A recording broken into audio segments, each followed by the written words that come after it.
When the coronavirus spread around, we all had to stay quarantined, and it was really scary and it was really stressful. But the question I've got for you is, can you imagine yourself in quarantine for all your life? Because that is exactly what we put our animals through. So today I'd like to raise awareness of the issue which is dearly close to my heart, and that is animal captivity. But most of the time when we hear about this topic, we hear about zoos or we hear about circuses, but not a lot of people talk about marine animals who also need our protection. When I was 5 years old, I watched a film called Free Willy, and that was the moment I got mesmerized by an animal called an orca. But killer whale is sometimes, orca is called sometimes killer whale, but please don't let it scare you off because it's a name that came a long time ago, and as we say, don't judge a book by its cover, because in fact, these animals don't even hunt humans. But you may just all know him as this gigantic black and white animal. And when I say gigantic, I truly mean it, because its size can go from 6 to 8 meters and weighs around 6 tons. And what about their lifespan? Females live longer than males, and they can live up to their 70s or even 80s. But to be honest, what made me truly fall in love with them is that they're a lot like us, humans. For example, they live in families which are called pods. In one pod there can be up to 25 of them, and they take care of each other and never leave each other's sides. In addition, they have different vocalizations, and they can somehow be called like their own languages. And we also have languages. And in addition, they are highly intelligent animals. They have different tricks how to hunt or how to get rid of the hunters which are going after them. But I want to warn you that if you try to search these animals on the internet, you may find a lot of disturbing information about how they have killed some humans. So I don't want to lie to you, and I'm gonna tell you that yes, those informations are true, but I want you to know this.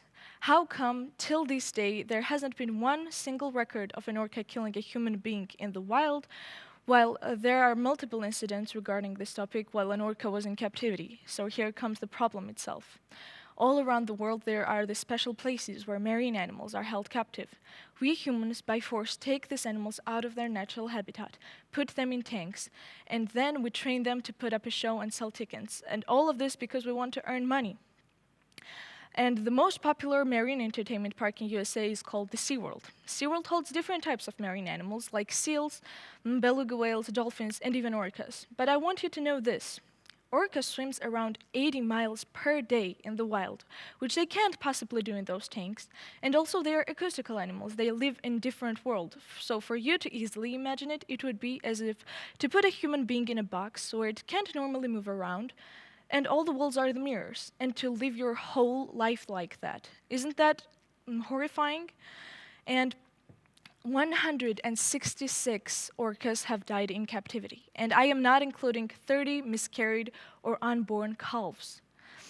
And SeaWorld holds around 20 orcas at its parks, and I'm talking about one company in one country. And this is a raising business all over the world. Even though SeaWorld has been sued a lot, it doesn't mean that anywhere else in the world this problem is getting solved. And to be honest, it's getting worse and even worse. So even here in Georgia, we have Batumi Dolphinarium, which I'm probably sure most of us have been there, because nobody teaches us that, you know what, zoos and these marine entertainment parks are just definition of human cruelty. But we go there, we visit, and we think that it's normal, but it's not. So even if these animals are being treated nicely at those tanks, it doesn't mean they're meant to be there. So my conclusion is we just need to set them free. And now for you to understand how bad this problem is, I want to tell you the side effects of an orca captivity. And the first is, and that specialists say is the worst thing that can happen to these animals, is boredom. And you may laugh at this and say, it's nothing, who doesn't get bored sometimes? But it's not like that, because all they have to do all through the day is move around in circles, and that makes them bored, which leads to depression, aggression, and a lot of psychological problems. They start to chew the sides of the walls, bite the metal tubes, which leads to my next problem, which is teeth damage. Because of all this biting, their teeth get broken. And it's really sad because if we think about it, not only do these animals not know how to hunt, but now they don't have teeth to hunt with. So even if the whole wide world wanted to set this animal free, it won't survive in the wild again. The next problem is the dorsal fin flop.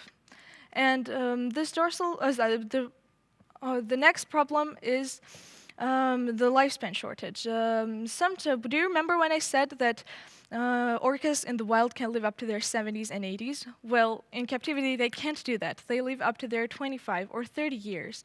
That's not even half of what they can live in the wild. And the next issue is the dorsal fin flop. The dorsal fin is this triangular shape on the upper side of an orca's body. It can reach up to 1.8 meters, and sometimes this dorsal fin flops over to the side, and this happens because of health issues. And yes, wild orcas also have dorsal fin flopped over to the side, but do you know the percentage? Only 1% of wild orcas has this, while almost every captive orca has it. And lastly, and probably the most heartbreaking one, is the separation. We take these animals away from their families while they are in the wild, but when we put them in tanks, we breed them, make the babies, and then sell those children off. And one orca costs around $6 million, which we can all agree is a lot of money, but do you know what mother has to go through because of this? There was this one incident at the SeaWorld regarding the whale called Kalina. And when Kalina gave birth to a baby whale called Katina, they took this baby away from the mother. And this mother whale just started floating at the edge of the pool and making such horrible scratching voices, which scientists themselves say were never heard before. And I've heard those vocalizations, and trust me, it's heartbreaking, it's gut-wrenching, and till this day, it gives me goosebumps. And only two words combined can describe this, and that is motherly grief. And I'm pretty sure after all of this, you really want to set them free, but the question is, can we just easily let them go back into the wild? Because the answer is no.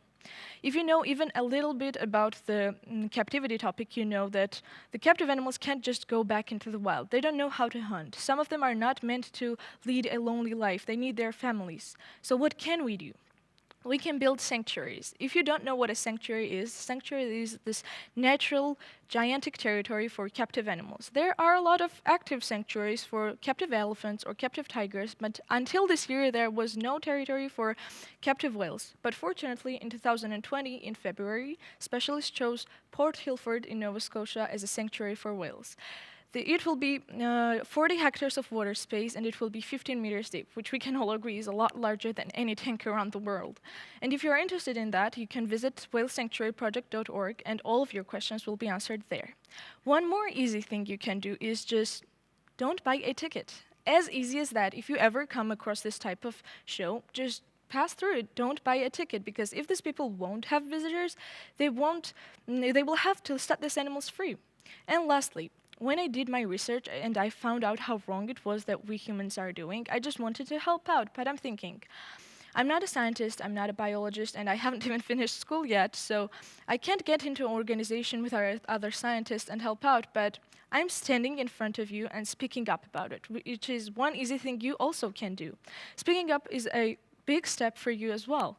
And if we raise awareness, we can help these animals out, we can unite and work together, and I hope that after this, you will just know, because sometimes we humans are too blind to see the truth until somebody else doesn't point right at it. So I'm pointing at it for you to understand it now.